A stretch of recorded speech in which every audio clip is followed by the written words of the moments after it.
Hello, good evening. कसे आहात सर्व? सर्व ठीक आहात ना? तर विद्यार्थी मित्रांनो, आपण जी काही 10ची जी काही सिक्वेन्स वगैरे चालू केलेली आहे 10th एस-एस-सी बोर्डसाठीची, आपला मॅथ्समधला जो काही पार्ट 1 आहे, तर पार्ट 1चे जे आपण मागील काही वर्षांचे इम्पोर्टंट क्वेश्चन्स वगैरे जे काही बघतोय, तर लिनिअर इक्वेशन मधला पहिला टॉपिक आपल्याला झालेला आहे बऱ्यापैकी. त्याच्यामधले आपण एक्झाम्पल्स, 3 मार्क्सचे एक्झाम्पल्स आपण बघितले. तर आज आपण त्याच्या पुढचा जो काही टॉपिक आहे, डिटर्मिनंट, तर डिटर्मिनंट या टॉपिक म्हटले की एक्झाम्पल्स आपल्याला कशा प्रकारे एक्झाम मध्ये विचारले जातात, तर ते मागील प्रिव्हियस म्हणजे की प्रिव्हियस इयरची जी काही क्वेश्चन पेपर आहे तुमची स्टेट बोर्डची एस-एस-सी, तर त्याच्यामध्ये 2 मार्क्सचे जे काही क्वेश्चन विचारले गेलेले आहेत त्यावर आपण आज इथे चर्चा करणार आहोत. तर सर्वात पहिले determinant means what. What is by determinant म्हणजे की डिटर्मिनंटचं बेसिक नेमकं काय. तर सर्वात पहिले मी तुम्हाला ते व्हेरिएबल्सद्वारे मी तुम्हाला ते सगळ्यात पहिले ते एक्सप्रेस करतो. डिटर्मिनंट म्हणजे नेमकं काय असतं.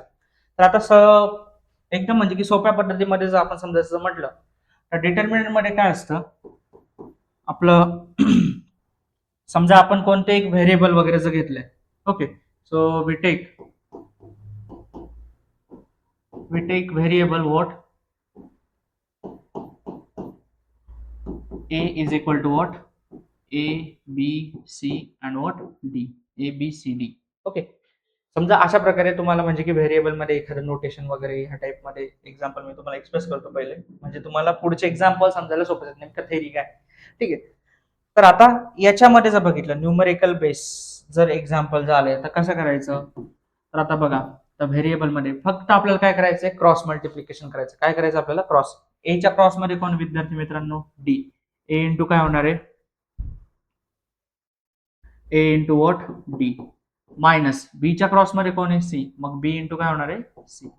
मग आता याच्यामध्ये जर बघितलं, A into D that means what, AD, minus B into C means what, BC. मग आता आपण क्रॉस मल्टिप्लिकेशन केलं आणि त्यांच्या प्रॉडक्ट केल्यानंतर दोघांमध्ये साइन काय दिला आपण, मायनसचा. म्हणजे त्यांच्यातला काय करतोय आपण, डिफरन्स. ओके, मग आता डिफरन्स जो काय येणार आहे तुमचं, ते तुमचं काय असणार, डिटर्मिनंटचं फायनल आन्सर. ओके, ही त्याची काय झालेली थेरी. आणि मग ही थेरी झाल्यानंतर आपण याच्यावरचेच जे काही एक्झाम मध्ये क्वेश्चन विचारले गेलेले आहेत त्या क्वेश्चनचं आपण डिस्क्रिप्ट मध्ये बघूया. तर जो काही पहिला क्वेश्चन तुम्हाला विचारला गेलेला आहे, म्हणजे की एक्झाम मध्ये क्वेश्चन कशा पद्धतीने येतो ते बघा. Find the values of the following determinant, अशा प्रकारचा एक सोपा असा प्रश्न असतो 2 मार्कांसाठी. म्हणजे तो फेवरेट क्वेश्चन आहे. पहिल्या किंवा दुसऱ्या क्वेश्चन मध्ये तुम्हाला तो क्वेश्चन विचारला जातो. तर त्याच्यामध्ये जे काही एक्झाम्पल विचारलं गेलेलं आहे ते एक्झाम्पल आपण बघूया पहिले. एकदम सिंपल असं एक्झाम्पल आहे, ए इज इक्वल टू 5739. ओके, मग आपण पहिलं एक्झाम्पल जर बघितलं विद्यार्थ्यांना, ओके, आता फर्स्ट एक्झाम्पल आपण बघूया. ए इज इक्वल टू वॉट 5739. मी तुम्हाला ज्या पद्धतीने एक्सप्लेन केलं त्याच पद्धतीने काय करायचं आपल्याला. इथे सर्वात पहिले काय करायचं विद्यार्थ्यांनो, क्रॉस मल्टिप्लिकेशन. काय करायचंय, क्रॉस मल्टिप्लिकेशन. आणि त्यांच्यामधलं म्हणजे की साईन कोणतं देणार आपण, क्रॉस मल्टिप्लिकेशन केलं तर मायनसचं साईन. ओके, सो 5च्या क्रॉस मध्ये कोण आहे, 9. 5च्या क्रॉस मध्ये कोण आहे, 9. ओके, मग आता 5 इंटू काय होणार आहे, 9, मायनस 3च्या क्रॉस मध्ये कोण आहे, 7. 3 इंटू काय होणार आहे, 7. मग 5 9 चा किती होणार आहे विद्यार्थ्यांनो, 45, मायनस 3 7 चा 21. ओके, मग 45 मधनं 21 गेले. 5 मायनस 1 इज व्हॉट, 4, आणि 4 मायनस 2 इज व्हॉट, 2. म्हणजे आपला आन्सर काय आला विद्यार्थ्यांनो, 24. 24 is your what final answer. काय अवघड आहे.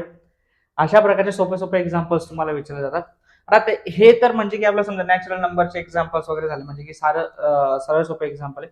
तर त्यांनी काय केलेलं आहे, काही एक्झाम्पल ना रॅशनल नंबर आणि काही इरॅशनल नंबरचे पण दिलेले आहेत. ओके, तर आपण सगळ्यात पहिले ना रॅशनल नंबरचे जे काही म्हणजे की रेशो फॉर्म मध्ये जे काही एक्झाम्पल असणार आहे, न्यूमरेटर अपॉन डिनॉमिनेटर, ते पण कशा पद्धतीने सोडायचं ते पण एक एक्झाम्पल बघूया आपण. जे विचारलं गेलेलं एक्झाम मध्ये ते वाला. Second, B is equal to find the values of the following determinant.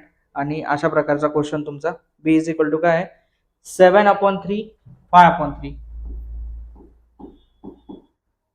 5/3, आणि इकडे काय आहे, 3/2, 1/2, 3/2, 1/2. अशा प्रकारचा सिंपल असा क्वेश्चन विचारलेला आहे. तर कशा प्रकार म्हणजे की सगळ्यात पहिले तर गिवन जे काही दिलेलं आहे तुम्हाला डिटर्मिनंट, तो डिटर्मिनंट तुम्ही लिहून घेणार आणि त्याच्या पुढची स्टेप आपण काय करणार, बी इज इक्वल टू जे तुम्हाला सांगितलेलं आहे मी काय करायचं, फक्त क्रॉस मल्टिप्लिकेशन. मग 7/3च्या 7/3च्या क्रॉस मध्ये कोण आहे विद्यार्थ्यांनो, 1/2. मग 7/3 इंटू वॉट काय होणार आहे, 1/2 मायनस 5/3च्या क्रॉस मध्ये कोण आहे, 3/2.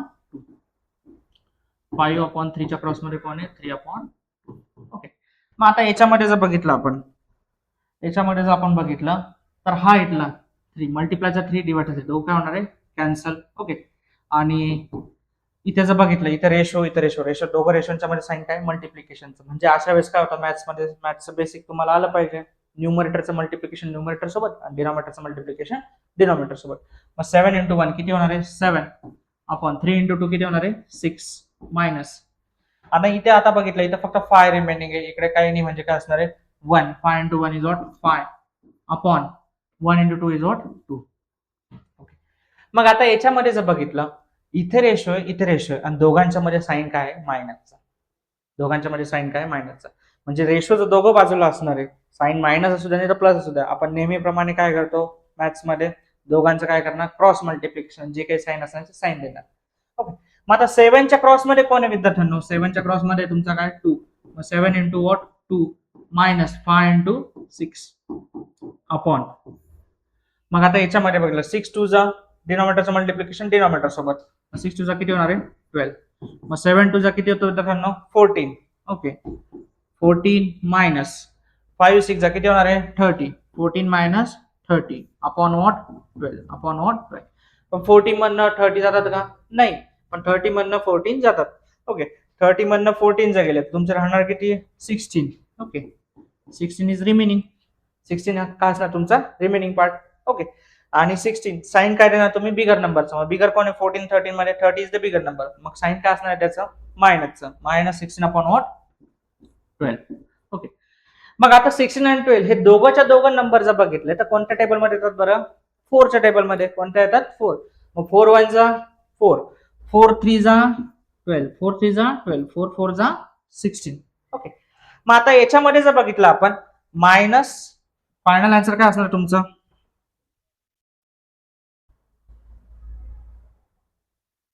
फायनल आन्सर काय असणार आहे, -4/3 is your what final answer. एवढं करायचंय आणि तुमच्या हातातले 2 मार्क हे एकदम इझी वेने आपल्याला भेटत असतात.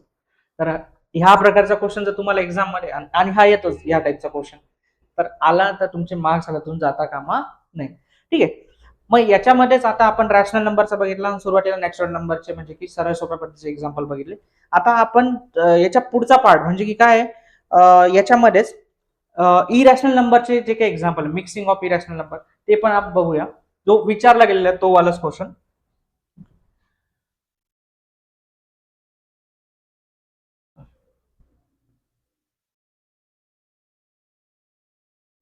ठीक है. थर्ड क्वेश्चन, थर्ड वाला है हमारा क्या है, सी इज इक्वल टू, म्हणजे की तुमचा व्हेरिएबल काय असू शकतं, असं काही नाही की सी वगैरे तुमच्या मनाने तुम्ही काही घेऊ शकता. मी तर नोटेशन वेगळे दिलेले आहेत. तुम्ही म्हणणार की सर आम्ही तर एक्झाम मध्ये तिथे नोटेशन वेगळं होतं, तुम्ही वेगळंच सांगितलं. असं काही नाही, नोटेशन आपण आपल्या पद्धतीने घेऊ शकतो. म्हणजे की तिथे काही असू शकतात, तर त्याला काही घाबरायची गरज नाही. 2√3 9 आणि दुसरं जे काही तुमचं 2 3√3. ओके. काय सांगितलेलं आहे, सगळ्या स्टेप्स आठवत आहे तुम्हाला. काय करायचं विद्यार्थ्यांनो, सगळ्यात पहिले टेन्शन घ्यायचं का नाही, काय करणार तुम्ही, क्रॉस मल्टिप्लिकेशन. काय करणार, क्रॉस. मग मला सांगा 2√3च्या क्रॉस मध्ये कोण आहे बरं तुमचा, 3√3. मग याचं आणि याचं दोघांचं काय करणार, मल्टिप्लिकेशन. मग काय होणार विद्यार्थ्यांनो, बघा पहिल्या स्टेप मध्ये घाबरायचं नाही. 2√3 त्याचं मल्टिप्लिकेशन कोणासोबत, 3√3 सोबत. कोणासोबत होणार आहे, 3√3 सोबत. आणि मग मायनस साइन होणार, मायनस 9च्या क्रॉस मध्ये कोण आहे 2. मग 9 इंटू काय होणार आहे 2, 9 इंटू काय होणार आहे 2. मग आता स्टेप बाय स्टेप जायचं, जास्त विचार करायची गरज नाही. स्टेप बाय स्टेप काय सर तुम्ही मग तुम्ही बोलत असा की इथं रूट थ्री आहे, मग आम्ही इथं रूट थ्रीचं कसं करायचं बरं. तर याच्यामध्ये घाबरायचं नाही आपल्याला. सरळ सोप्या पद्धतीने काय करणार, नंबरचं मल्टिप्लिकेशन कोणासोबत करणार, नंबर सोबत, बाकी काहीच करायचं नाही. मग 2 1 जा 2, 2 3 जा 6. ओके, मग इथे उरला काय का तुमचा रिमेनिंग पार्ट काय आहे, हा इथे आता रूट थ्री, आणि हा पण इथे काय रूट थ्री. रूट थ्रीचं मल्टिप्लिकेशन कोणासोबत, रूट थ्री सोबत. कोणत्याही नंबरला आपण त्याच नंबरने जर मल्टिप्लाय केलं तर त्याचा काय होतो, स्क्वेअर. 2 × 2 जर केलं तर 2 काय होणार आहे, स्क्वेअर. तसं सेम पद्धतीने root three into root three जर केलं तर काय होणार आहे, त्याचा काय होणार आहे, स्क्वेअर. म्हणजे की 6 × रूट थ्रीचा काय होणार आहे, स्क्वेअर. रूट थ्रीचा काय होणार आहे, स्क्वेअर. मायनस 9 चा किती होतो विद्यार्थ्यांनो, 18. 9 चा किती होतो, 18. ओके, आता याच्यामध्ये बघितलं मॅथचं बेसिक तुम्हाला सर्वांना येतं. ओके, मग घाबरायची गरज आहे का, नाही. मग पोरांनो मला सांगा बरं, square and square root both are what, cancel. Square and square root both are what, cancel. मग इथे राहिला काय रे, फक्त 3. 6 3 जा 18, 6 3 जा 18, आणि हा इथला तुमचा काय -18. 18 मधनं 18 गेले, राहणार किती, फक्त 0. It is what, 0. ही तुमची व्हॅल्यू आली सी ची, डिटर्मिनंटची.